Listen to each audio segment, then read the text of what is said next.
Hello guys, ndogamuchira nemuforo pakichannel yedu yekunashe studios. Muchiri kurangarira takabva kushuta clip Definite mobaiwe nemobai. So nhasi tiri kudora kuzama kushuta video yesong, one of her songs dzatakaita. Dora is about 15 or 20 kilometers from Mutare. Kuseri kwedanga mvura ndokwatakananga. Yaningokurakidzai zvataita. Thank you for watching. Apo tinai Definite tikumushuta clip rake raanenge achizama kuimba, anoti kuzama asi kugona. She is very energetic. Go kudora. Hauze gospel. Zviri sei vanhu vepainternet, vanhu vepafacebook. Asi ndinawo mai Ncube Definite mubai 1 Ncube Definite Ncube. Takutoshuta video yake. Takaona rutsigiro rwamakatipa pafacebook mukati munhu ngaenderere mberi, saka tinenge tichida kutozadzikisa. Nhasi tiri kushuta video tiri kunonzi kudora. Tiri kunonzi kuchina ikameraman.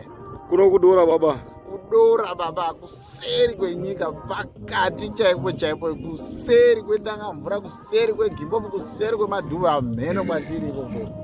Sari kutenda Mwari vanenge vachitiwanisa chisimba mazvona. Rambai muchivatsigira. Mbofamba uya swedera padhuze. Baba chiukusota. Mai vacho varikorohwa video, varikorohwa zvakuti mapost vachisekerera muruzora. Swedera padhuze. Apa. Kurohwaona kana painternet. Basa ari kurohwa. Rambai muchititsigira. Thank you so much. Minister, ngatite zvine sadza mukati.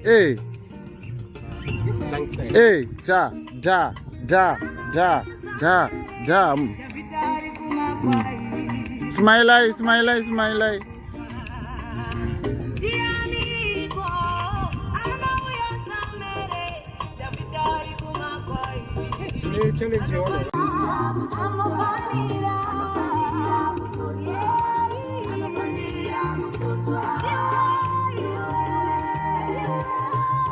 Time to smile. Tikutaura good news chaizvo.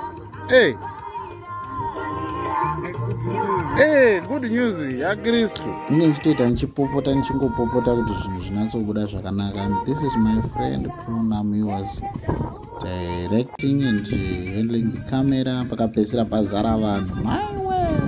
Papa, it's coming soon. Thank you.